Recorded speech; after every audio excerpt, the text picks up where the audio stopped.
ناظرین، جب ہم اس کائنات کو دیکھتے ہیں تو اکثر ہمارے ذہن میں کائنات کی وسعت کا خیال آتا ہے۔ سائنسی تحقیق کے مطابق کائنات کی جسامت اتنی بڑی ہے کہ ہم اس کا تصور بھی نہیں کر سکتے، بلکہ ہمارے لیے تو یہ سوچنا بھی مشکل ہے کہ کائنات کتنی بڑی ہو سکتی ہے۔ نیوٹن کا کہنا تھا کہ یہ کائنات ہمیشہ سے ہے اور ہمیشہ رہے گی، کیونکہ یہ ایک مادہ ہے اور مادہ کبھی ختم نہیں ہوتا۔ پھر 21ویں صدی کی سائنس نے بگ بینگ کا نظریہ پیش کیا۔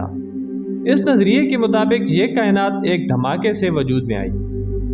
بگ بینگ کا یہی نظریہ آج سے 1450 سال پہلے قرآن مجید بیان کر چکا ہے۔ اللہ تعالیٰ قرآن مجید میں فرماتے ہیں، کیا کافر لوگوں نے یہ نہیں دیکھا کہ آسمان و زمین باہم ملے جلے تھے، پھر ہم نے انہیں جدا کیا اور ہر زندہ چیز کو ہم نے پانی سے پیدا کیا۔ یہ لوگ پھر بھی ایمان نہیں لاتے۔ لیکن اس کائنات کی پیدائش سے پہلے بھی کچھ چیزیں وجود میں آ چکی تھیں۔ ان میں سے اللہ تعالیٰ نے سب سے پہلے کس چیز کو پیدا فرمایا، اس کے بعد دوسری اور تیسری چیز کیا پیدا فرمائی۔ آج کی اس ویڈیو میں ہم انہی چیزوں کا ذکر کریں گے۔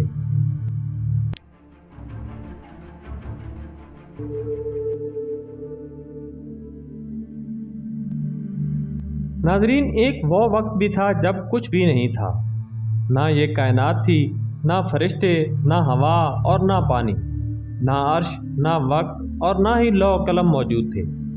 اس وقت صرف ایک اللہ کی ذات موجود تھی جو ہمیشہ سے ہے اور ہمیشہ رہے گی۔ اس کے علاوہ کچھ بھی نہ تھا۔ اللہ تعالیٰ نے جب تخلیق کا ارادہ فرمایا تو سب سے پہلے جو چیز پیدا فرمائی وہ قلم تھا، اور پھر اسے حکم دیا کہ لکھو، تو اس نے قیامت تک آنے والے تمام امور لکھ ڈالے۔ حضرت ابن عباس رضی اللہ عنہ کا قول جو سوان سے مروی ہے، انہوں نے فرمایا کہ سب سے پہلی چیز جو اللہ تعالیٰ نے پیدا فرمائی وہ قلم تھا۔ اس سے فرمایا کہ لکھو، تو قلم نے کہا، اے میرے رب، میں کیا لکھوں؟ فرمایا تقدیر لکھو۔ پس قلم لکھنا شروع ہوا اور اس نے اس وقت سے لے کر قیامت تک ہونے والی تمام چیزیں لکھ دی۔ پھر اللہ تعالیٰ نے پانی کے بخارات اوپر کی طرف بلند کیے اور اس سے آسمانوں کی تخلیق فرمائی۔ ابو داؤد کی حدیث ہے کہ حضرت عبادہ بن صامت رضی اللہ عنہ نے اپنے بیٹے سے کہا، میرے بیٹے، تو اس وقت تک ایمان کی حقیقت نہیں پا سکتا جب تک یہ یقین نہ کر لے کہ جو کچھ تمہیں حاصل ہو چکا ہے یہ تم سے رہ نہیں سکتا، اور جو حاصل نہیں ہوا وہ مل نہیں سکتا تھا۔ میں نے رسول اللہ صلی اللہ علیہ وسلم سے سنا ہے، آپ فرماتے تھے سب سے پہلی چیز جو اللہ تعالیٰ نے پیدا فرمائی وہ قلم تھی۔ پھر اس سے فرمایا کہ لکھو۔ اس نے کہا، اے میرے رب، کیا لکھوں؟ اللہ تعالیٰ نے فرمایا، قیامت قائم ہونے تک ہر چیز کی تقدیر لکھ۔ اے میرے بیٹے، بے شک میں نے رسول کریم صلی اللہ علیہ وسلم سے سنا ہے، آپ فرماتے تھے جو شخص اس کے سوا کسی اور عقیدے پر مر گیا وہ مجھ سے نہیں۔ اس کے علاوہ مسند احمد کی حدیث نمبر 208، 10,208، 11,761 اور ترمذی کی حدیث نمبر 2,155 اور 3,319 اور صحیح بخاری کی حدیث نمبر 3,191 میں بھی قلم ہی کو پہلی تخلیق بیان کیا گیا ہے۔ ایک روایت میں ہے کہ قلم اور دوسری مخلوقات کی پیدائش کے دوران 1000 سال کا وقفہ ہے۔ قلم پیدا کرنے اور اس کے بعد تقدیر لکھنے کا امر فرمانے کے بعد اللہ تعالیٰ نے باریک بادل کو پیدا فرمایا۔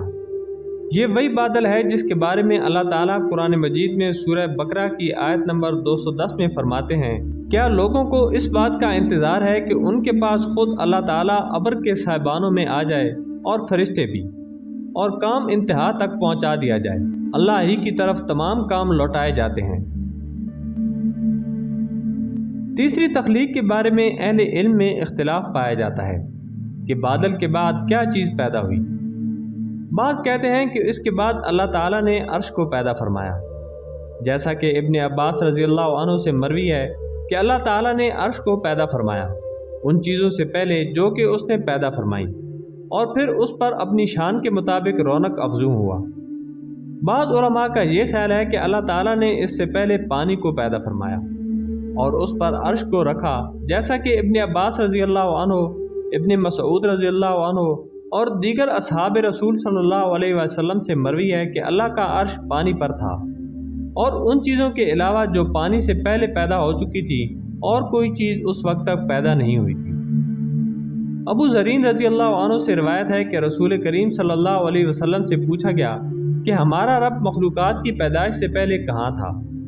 فرمایا بادل میں، جس کے نیچے بھی ہوا تھی اور اوپر بھی ہوا تھی۔ پھر اللہ تعالیٰ نے اپنے عرش کو پانی پر پیدا فرمایا۔ اب یہ کیسے ممکن ہے کہ جس چیز پر پیدا کیا گیا وہ موجود ہی نہ ہو؟ لہٰذا یہ ثابت ہوا کہ پانی کی تخلیق عرش سے پہلے ہوئی، یا زیادہ سے زیادہ یہ کہہ سکتے ہیں کہ دونوں کی پیدائش بیک وقت ہوئی۔ واللہ تعالی عالم۔ بعض کا یہ قول بھی ہے کہ جب عرش کو تخلیق کیا گیا اس وقت پانی ہوا کے اوپر تھا۔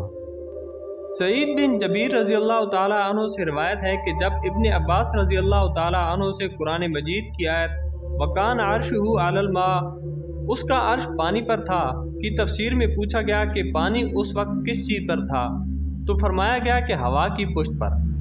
واللہ تعالی عالم۔ ناظرین، لوح قلم اور عرش کے بارے میں جو کچھ قرآن و حدیث میں ہے اس پر ہمارا ایمان ہے، اور ہمارے پاس علم بھی قرآن و حدیث کے ذریعے ہی پہنچا، ورنہ انسانی ناقص عقل تو ان چیزوں کا تصور بھی نہیں کر سکتی۔ خوش رہیں، آباد رہیں، ملتے ہیں اگلی ویڈیو میں، تب تک کے لیے اللہ حافظ۔